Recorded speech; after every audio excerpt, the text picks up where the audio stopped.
In this lecture, we are going to start seeing computations of probabilities for events. Once again, we will restrict ourselves to simple experiments and define the set of all outcomes and define some interesting simple events that we can capture and start thinking of computing probabilities. You must have seen Professor Arvind's lectures of how to compute probabilities when every outcome is equally likely in the set of all outcomes. In the sample space, all the outcomes are equally likely, and how to compute probabilities in such scenarios. It is a very simple calculation. You count the number of elements in your event divided by the total number of elements in your sample space. We will only see those kind of examples in this lecture. We will see some simple scenarios, and I will also point out how the scenarios can become quickly complicated and you need more advanced machinery to do calculations of probabilities. Okay. So, let us get started. Okay. So, the first example we will see will be toss a coin 3 times.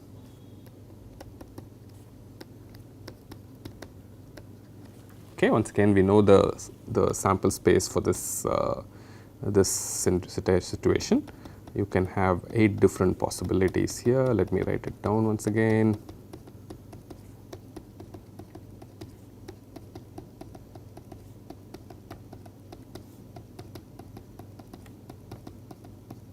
Okay, so this is your sample space, and when you toss a fair coin 3 times, a very reasonable way to assign probabilities to each of these outcomes is simply to say all of them have a probability of 1 by 8. Each of them has a probability of 1 by 8. Okay. So, that is the most natural way to assign probability. So, this is the kind of scenario that we will do in this lecture mostly.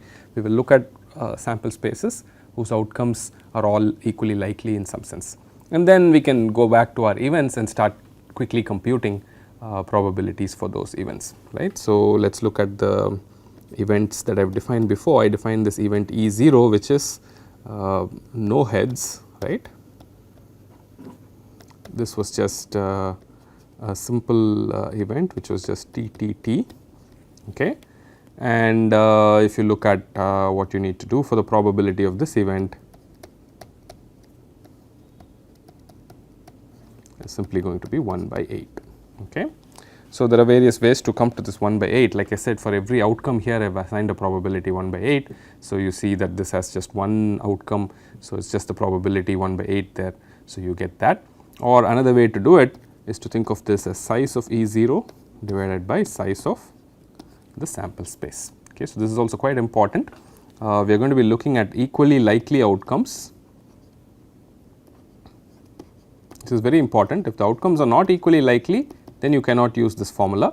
If you have an equally likely outcomes, set of all equally likely outcomes, and you define any event E naught, any event E for that matter, probability of that event is size of that event. What is size? So, this notation means size of the event. Okay. So, what is size of this event?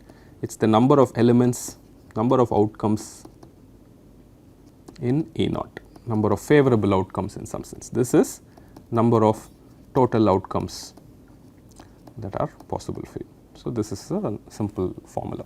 Okay. So, we also had this other events which is 1 head. So, we saw that there were 3 possibilities here, HTT, THT and TTH. Okay. So, what is going to happen to probability of E1? Okay, you can go and see the probability of 1 by 8 is associated with each of these outcomes. So, you will have to add 1 by 8 plus 1 by 8 plus 1 by 8, and you would get 3 by 8. Another way to see this is exactly equal to the size of E1, which is 3 divided by size of omega, which is 8. Okay. So, this guy is 3, this guy is 8, this is 1, this is 8. So, you see all these formulae work out in the same fashion. Okay. So, you can keep going like this. You would look at E2, which is 2 heads, and then that is the event HHT, HTH and then THH. Okay. Once again, probability of E2, I am going to swallow a few steps here, will work out to 3 by 8. Okay. And then we had sorry if I wrote this wrongly, I meant 2 heads, okay. And then we have 3 heads, which is just the singleton set H, H, H, and once again probability of E3 is going to go to 1 by 8, okay. So, this is quite a simple calculation, and one can do slightly more sophisticated calculations. You remember this event E greater than or equal to 1, which was at least 1 head, okay, and this would be everything except the first guy here. Let me write it down for you.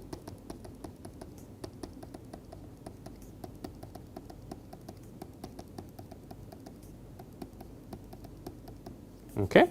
So, this is that, and then if you look at probability of E greater than or equal to 1, you get that is 7 by 8. Okay. So, 7 of them here, and likewise you can also define E less than or equal to 1, which is at most 1 head, and that is TTT and HTT, THT, TTH, and probability of E less than or equal to 1 is simply 4 by 8, which is 1 by 2. Okay. So, this is a very simple calculation in a simple situation like this. One can do this kind of counting very easily, but I want to point out real quick that the counting can become sophisticated very quickly. Supposing I say I toss a coin 100 times, okay. So, 100 is just a number, you could think of it as some n or 1000 or something, and then if you start counting, enumerating the set of all possible outcomes, there will be 2 to the power 100 possibilities, right. One could imagine starting to write it out. You will never finish writing, it will take a long time to finish off, but there are 2 power 100 possibilities, and you are just tossing the coin 100 times, it is not all that much, right. So, you have so many unimaginably large number of possibilities in the outcomes. Every possibility, every outcome, let me use the word outcome here just to be very precise, okay. Every outcome in this set omega is equally likely, that is true, okay, and any event I define, I can definitely do a calculation similar to before. So, for instance, if you were to define E0 as no heads, this is just what? This is a set with just one outcome, all of them being T, right, just one outcome. This is a easy enough calculation, just one outcome, and if you want to find probability of E naught, you are going to write size of E naught, which is 1 divided by 2 power 100, okay, that is not too bad, it is easy enough to write. E1 maybe 1 head is also not too bad. How many possibilities would there be? You would have HTH, so on, right, TH, T, so on, T, dot dot T, TH, right. So, how many possibilities are there? There will be 100 outcomes, right. The H, the single H that you have might be either in the first position or the second position or the third position, so on till the 100th position, you have 100 outcomes. So, probability of E1 one can quickly write down is 100 by 2 power 100, okay. So, things will become quickly complicated. Suppose I say 2 heads, okay. So, what happens to this set, okay. So, it turns out there is you can use some simple counting ideas to come up with the number here. The number can be enumerated later on in this course. We will look at more such examples of how to do this counting.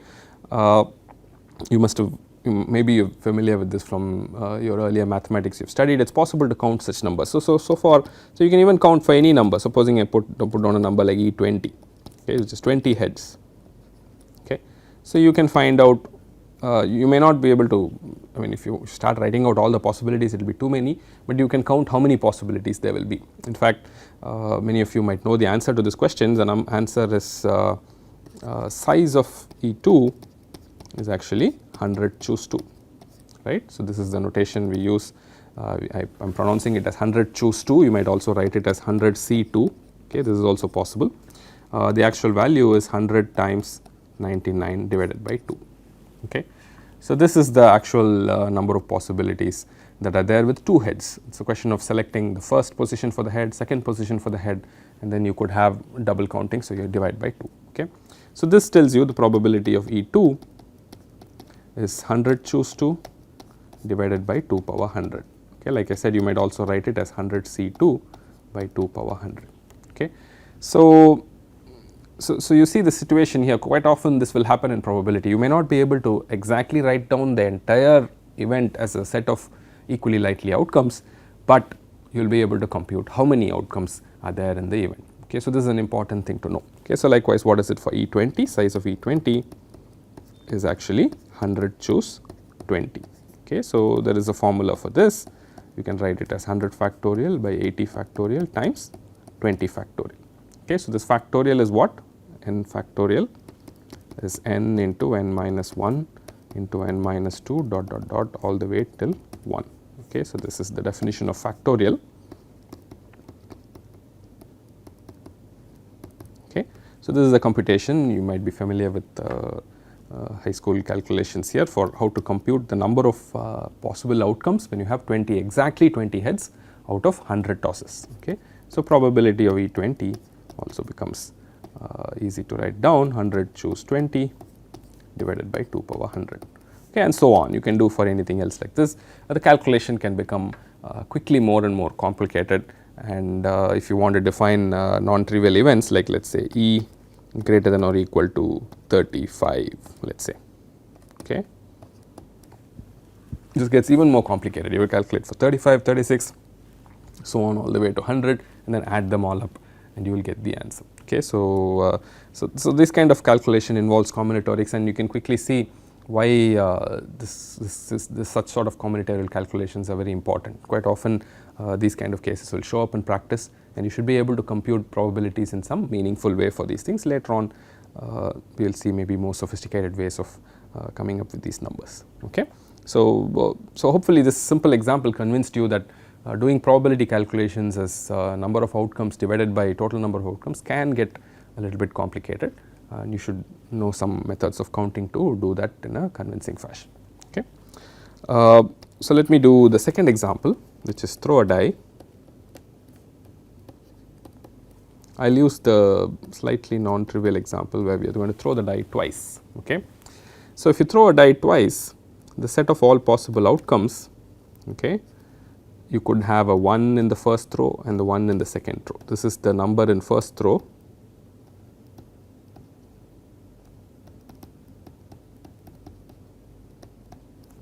This is the number in second row.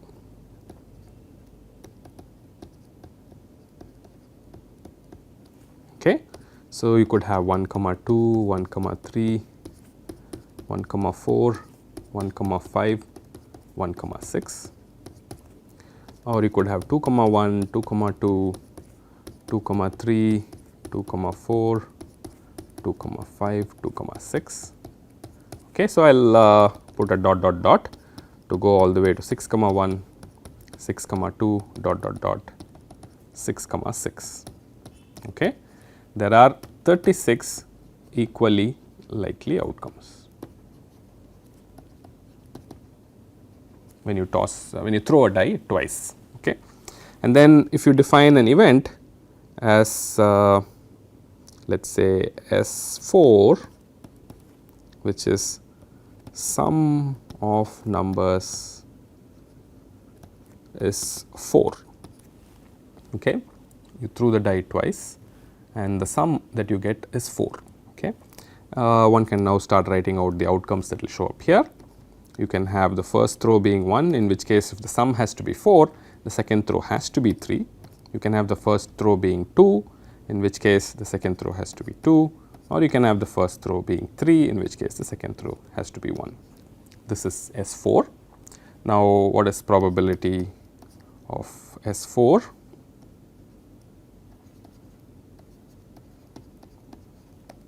This is size of S4, which is 3 divided by 36, and that is just 1 by 12. Okay. So, hopefully you agree with me. This is the calculation. So, you can do more involved calculations. So, for instance, you can say E equal this is two numbers are equal,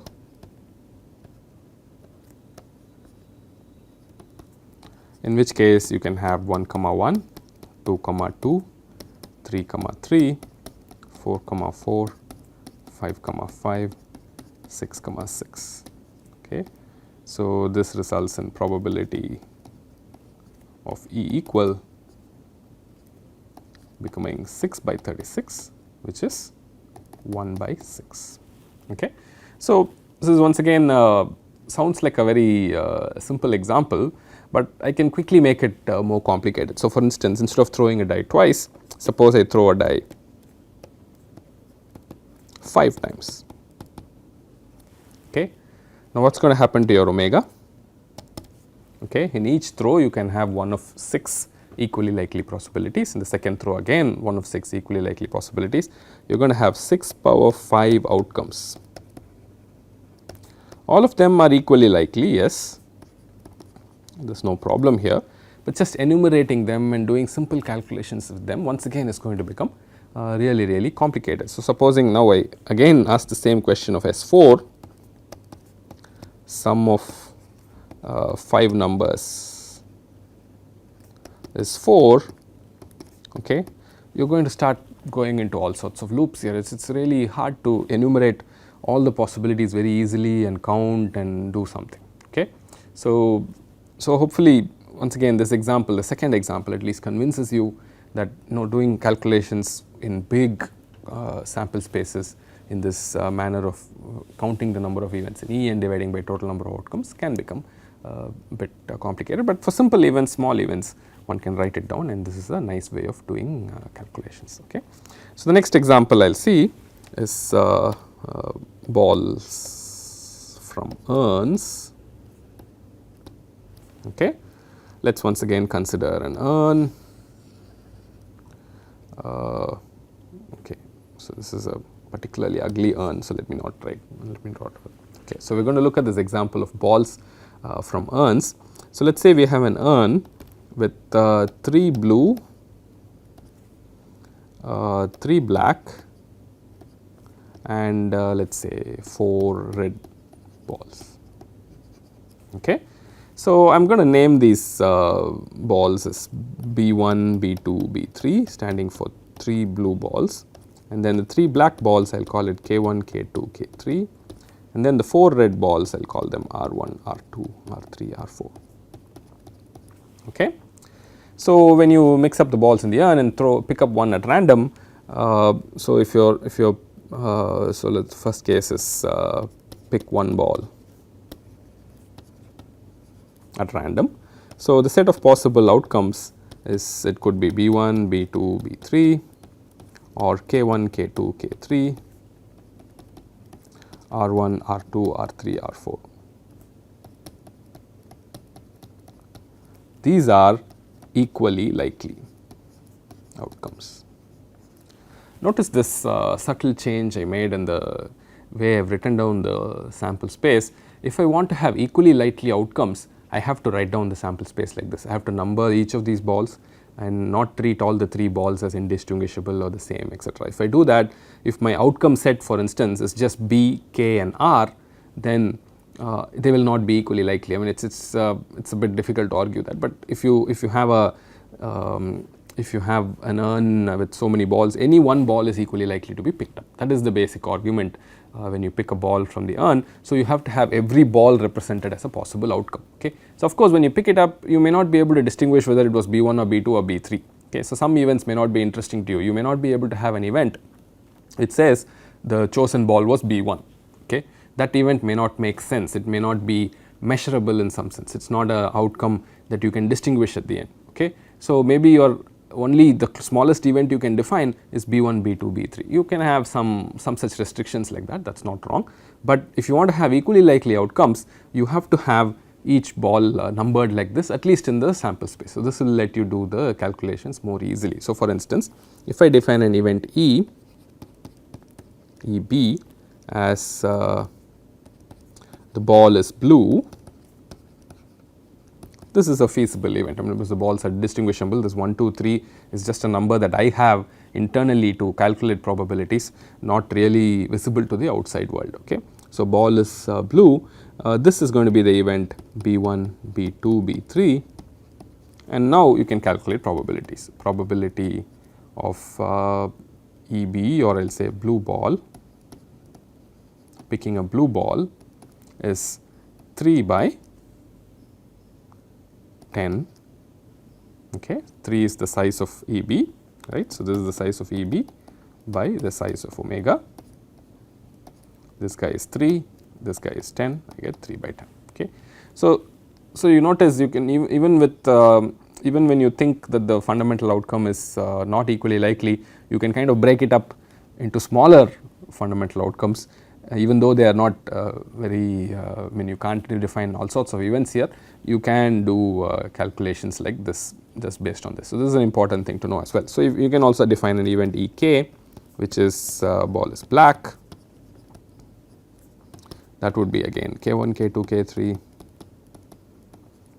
and that probability of black ball is once again going to be 3 by 10. So, likewise you can define an event where you have a red ball, and in that case you will have 4 by 10. Okay. So, that is the different events. This is a simple example. Now, if you slightly complicate this example and I say I pick 3 balls without replacement.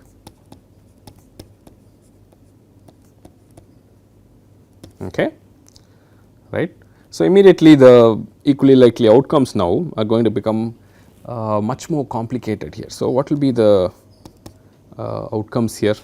I mean, if you think about it, I can have let us say B1, B2, B3, one possibility, or I could have B1, B2, K1, or I could have B1, B2, K2, so on and so on. I mean, so many different possibilities are there. You will end all the way at R2, R3, R4, right. Okay, so, this is the set of all possible outcomes. Actually, I have not written down all the possibilities here. So, in fact, you can also have B1, B3, B2,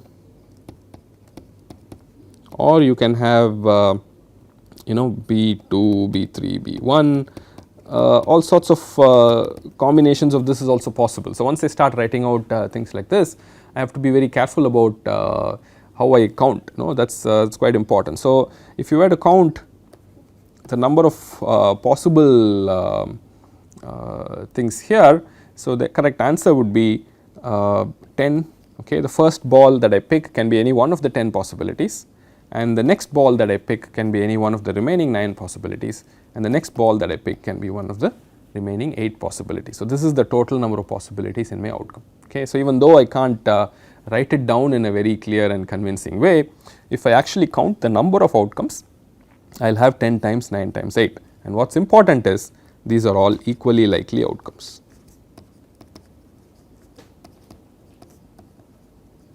Okay. So, this is very important. So, now when you start defining events, you can once again include probability as number of outcomes in the event divided by total number of outcomes in this omega. Okay. So, let us define one event. So, let me define an event E, let us say B. Okay. Once again here, this is 3 balls are blue. Okay. So, this is going to be an interesting sort of set. It is going to be B1, B2, B3, okay, or B1, B3, B2, or you can have B2, B3, B1. So, it can just come in any order B2, B1, B3, or it can be B3, B1, B2, B3, B2, B1. Okay.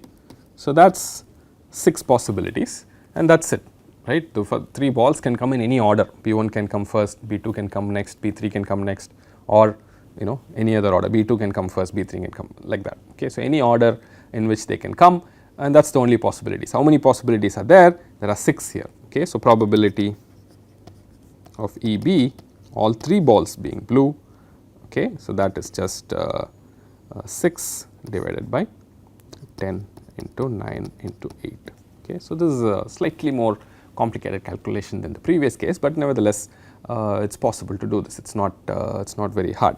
So here's a interesting situation. So E different is 3 balls are of different color.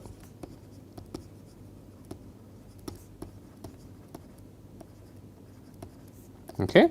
Now one can start thinking about enumerating. This is again a little bit complicated. So you could have say B1 K1 R1, or you could have B2 K1 R1, so on and so forth, right. So how many possibilities would there be? So maybe the last one you consider here is B3 K3 R4, right. So how many different possibilities here? So it looks like quite a few if you look at the size here. So the first blue ball can be one of 3 possibilities, the next black ball can be one of the 3 possibilities, the next red ball can be one of 4 possibilities, and then also I mean the sequence does not matter, right. So you can also have K1 R1 B1, right. So the it can go any which way. So I can have the black ball first, the red ball next, and the blue ball last, and all of those things are there. So it turns out you can see the calculation becomes quite murky here, and you can actually multiply this by 6. Okay. So you pick any one of the 3 red balls, blue balls, any one of the 3 black balls, any one of the 4 red balls. So that's 3 into 3 into 4 possibilities, and for every possibility you pick, you have 6 different permutations within them, and all of them are possible outcomes, and they are all different outcomes here. Okay. So that's the kind of calculation one needs to do. So if you do that, probability of E diff ends up being 3 into 3 into 4 into 6 divided by 10 into 9 into 8. Okay. So you can see this kind of calculation can get a bit dicey, I mean how to get all these numbers right, maybe you miss something, it can happen. So this method of calculating probabilities by enumerating equally likely outcomes may not be the simplest method, but it is useful, it has its utility in various places. Okay. So same thing I can repeat in my 4th example, which is draw cards from a pack. Okay. Once again my set of all possibilities is 52 in number. If you remember, we start with 2 spades, go all the way to ace spades, and then 2 hearts, 2 clubs, go all the way to ace clubs, and then 2 hearts, go all the way to ace of hearts, and then go 2 diamond all the way to ace of diamond. Okay. So this is 52 outcomes. These are equally likely, right, when I pick one card. Okay. So first example is once again pick one card, draw one card, sorry. When you draw one card, okay, these 52 outcomes are equally likely. And then we have this questions like E spades, which is card is spade. Once again this is very easy, card being spade is just these 13 outcomes, okay, and the probability will simply be 13 divided by 52, which is 1 by 4. Okay. It is not too bad to calculate. Same thing with E king, which is card is a king. In this case I can exactly write down what it will be. It could be king of spades, king of clubs, king of hearts, king of diamond, and probability of E king is once again 4 by 52, which is 1 by 13. Okay. So easy calculations to do in some sense. Okay. So calculations once again will become a bit murky if I draw 3 cards without replacement.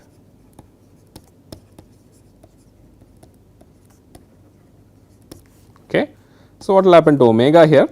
I am drawing 3 cards without replacement, and the outcomes will all be triples, right. So it could be 2 spades, 3 spades, 4 spades, or anything else. You could have like 5 spades, 7 diamond, jack of hearts.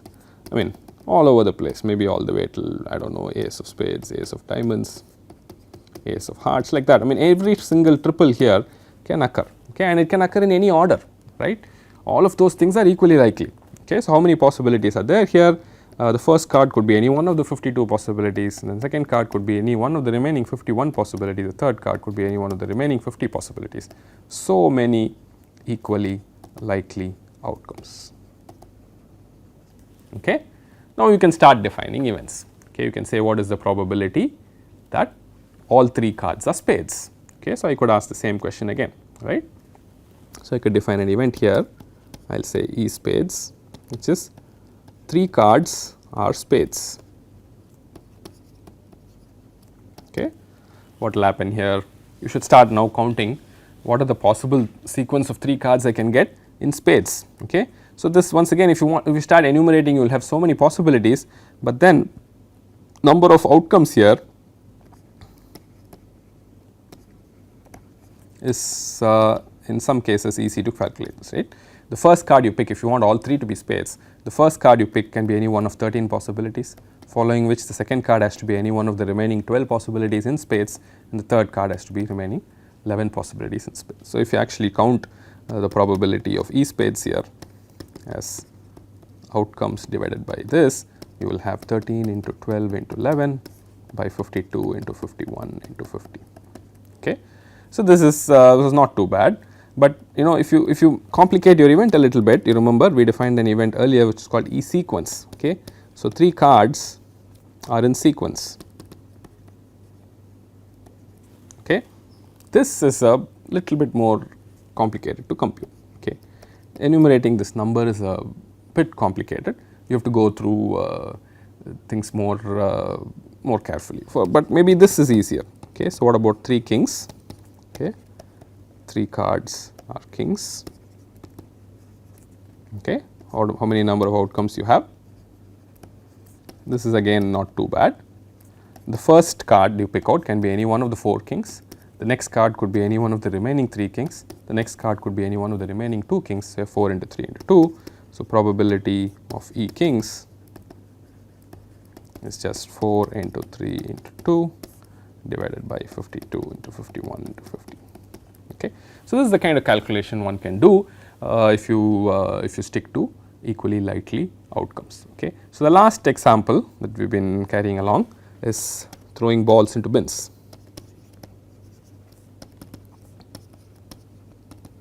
Okay.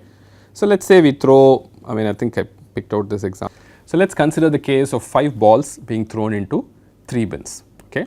So, to get equally likely outcomes, you have to figure out each ball went into what bin. Okay. So, you have to have that, and that could be any one of 3 possibilities. Each ball, first ball could go into any one of the 3 bins, following which the second ball could go into any one of the 3 bins again, following which the third ball could go into any one of the 3 bins again. Okay. So, the bin in which each ball ended up in can be equally likely to be any one of the 3, following which the second ball can also do that, etc., etc. So, if you want to write down equally likely outcomes, you have to capture that information in a vector. Okay. So, you should have, for instance, maybe you number the bins as 1, 2, 3, okay, bin 1, bin 2, bin 3, maybe I should write that down here, 1, 2, 3, and these balls are being thrown, and you want to track where each ball ended up. You could have that all 5 balls ended up in the first bin, okay, or you could have the first 4 balls ended up in first bin, last ball alone ended up in the second bin, or you could have the first 4 balls ended up in 1 in 3, so on it will go. So, you could have something like 2, 1, 2, 3, 1, okay. So, all sorts of possibilities are there. Maybe the last one is all 5 of them ended up in bin 5. Okay. So, if you think about it, these guys are equally likely outcomes, right. The actual place in which each of these balls ended up is an equally likely outcome. So, how many such equally likely outcomes are there? For each coordinate in this vector of 5, I can have 3 possibilities. So, you have 3 to the power of 5 equally likely outcomes. Okay. So, now you can see already this has become complicated. Now, if I start asking questions like if I define E, let us say an event E as that bin 1 has 0 balls. Okay. So, or another way to think of it is bin 1 is empty. Okay. So, if you want to define an event which says bin 1 is empty, okay, you should have a vector, okay, a vector of length 5 which should either be 2 or 3, right. Is that okay? You could have 2, 2, 2, 2, 3 likewise. Okay. So, each coordinate should either be 2 or 3, you cannot have 1 anywhere. Okay. So, how many possibilities are there here? Okay. So, this has 2 power 5 outcomes. Do you agree? Is that okay? Hopefully, that is clear to you. So, if I say bin 1 has to be empty, what are the possible events here? In these vectors, I should never have a 1. If I have a 1, then some ball ended up there. So, clearly that is wrong, right. So, that cannot happen. So, only 2 or 3 must be there. So, each entry in this vector has to have only 2 possibilities. So, there are 2 power 5 possible outcomes here. So, what is the probability of bin 1 being empty?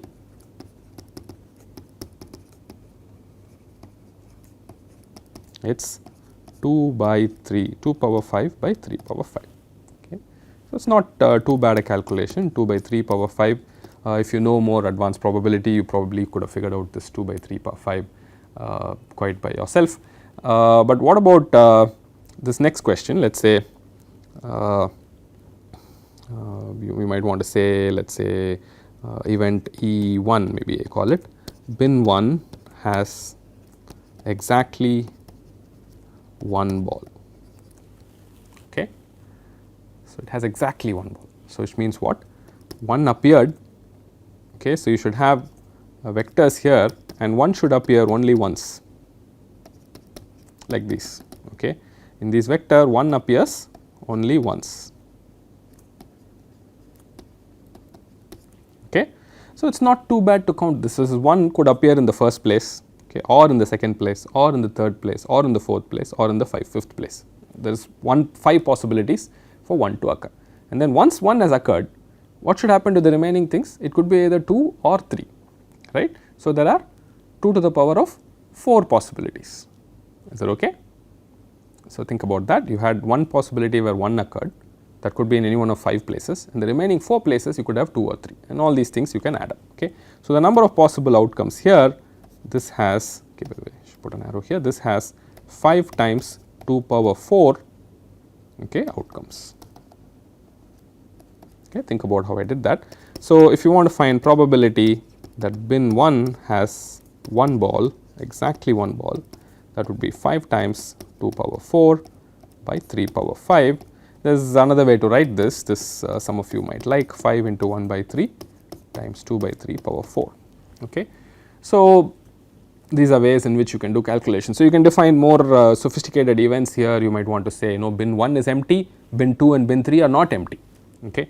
So, that becomes a little bit more sophisticated in writing down events in this fashion.